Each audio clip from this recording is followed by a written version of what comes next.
vidéo, nous allons nous intéresser à la comparaison entre Alibaba et AliExpress, qui sont, n'est-ce pas, deux sites de vente en ligne, deux puissants sites de vente en ligne aujourd'hui dans le monde.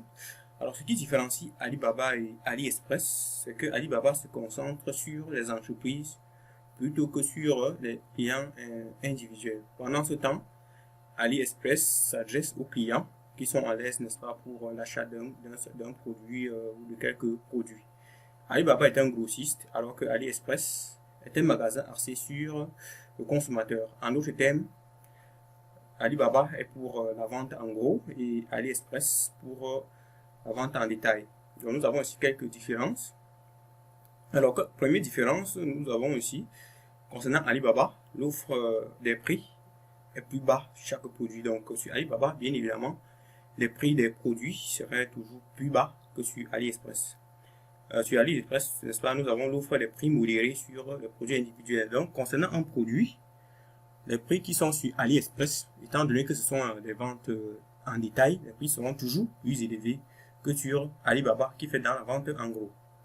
Alors, comme deuxième différence, alors on dit sur Alibaba, vous ne pouvez acheter qu'en gros, alors que sur AliExpress, vous achetez en détail. Donc, sur Alibaba, on retrouve plutôt les grossistes et sur AliExpress, les détaillants.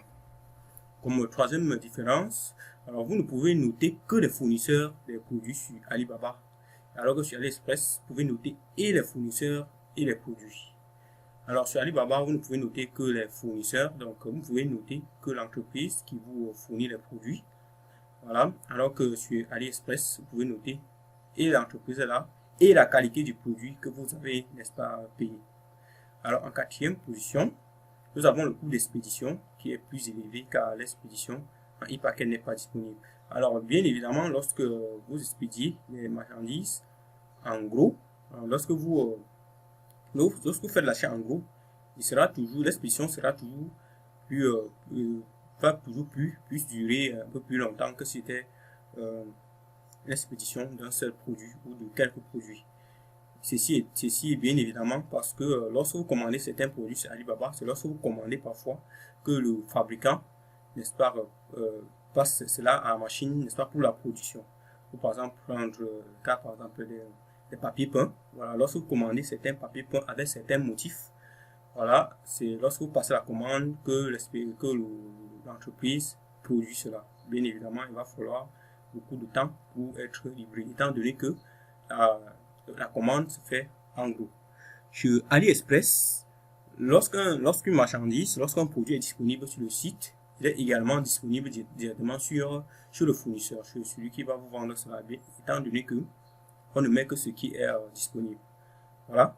Et donc, lorsque vous achetez directement, on vous expédie cela. Alors que sur Alibaba, étant donné que la commande se fait en gros, c'est lorsque vous commandez un appareil que ce qu'on fabrique cela.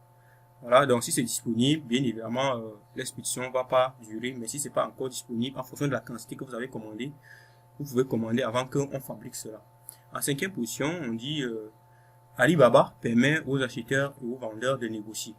Et AliExpress, l'achat se fait directement. Alors chez Alibaba, lorsque vous voyez un produit, vous pouvez aller sur la messagerie pour, n'est-ce pas, discuter avec le fournisseur pour, n'est-ce pas, avoir un meilleur prix. Et aussi en fonction de la quantité minimale de commandes, parce que certains fournisseurs demandent une quantité minimale de commandes pour certains produits. Alors ça peut être par exemple certains appareils, un fournisseur peut te dire pour avoir nos produits, vous devez commander un minimum, par exemple 100 pièces. Voilà. Et si vous n'avez pas assez d'argent pour commander 100 pièces, vous pouvez entrer en contact avec lui et dire que mon cher fournisseur, par exemple pour besoin de financement ou bien pour une première commande, voilà, par exemple, nous allons d'abord passer une première commande, disons de 70 pièces ou de 50 pièces, voilà, et entrer en contact avec lui, discuter afin qu'il baisse, n'est-ce pas, la quantité minimale de commandes afin que vous entrez en fonction de ce produit. Alors aussi, en fonction du prix, vous pouvez entrer en contact avec lui et demander qu'il fasse un petit rabais, voilà, en fonction de la commande que vous avez, n'est-ce pas, passé, qu'il fasse un petit rabais afin d'avoir un meilleur prix. Alors que sur AliExpress, vous ne pouvez pas faire cela, vous achetez directement lorsque vous voyez un article qui vous intéresse, vous pouvez, n'est-ce pas, directement acheter. Voilà, les négoces se font sur Alibaba et pas de négociation sur AliExpress, voilà. À moins si vous pouvez contacter l'entreprise après, avant de demander par exemple ses contacts, voilà, je sais pas trop. Mais sur Alibaba, voilà, la discussion, il y a toute une page de messagerie pour entrer en contact avec le fournisseur, étant donné que l'achat se fait ici en gros.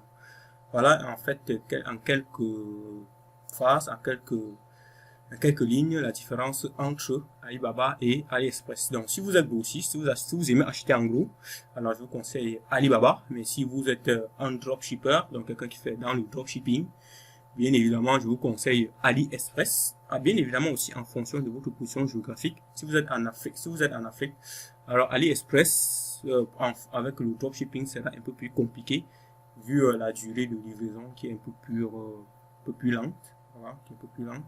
Donc en Afrique, si vous voulez vraiment faire dans le commerce en ligne, je vous conseille de travailler plus avec Alibaba et acheter en gros, voilà, pour ne pas avoir des problèmes avec la durée de livraison avec votre client.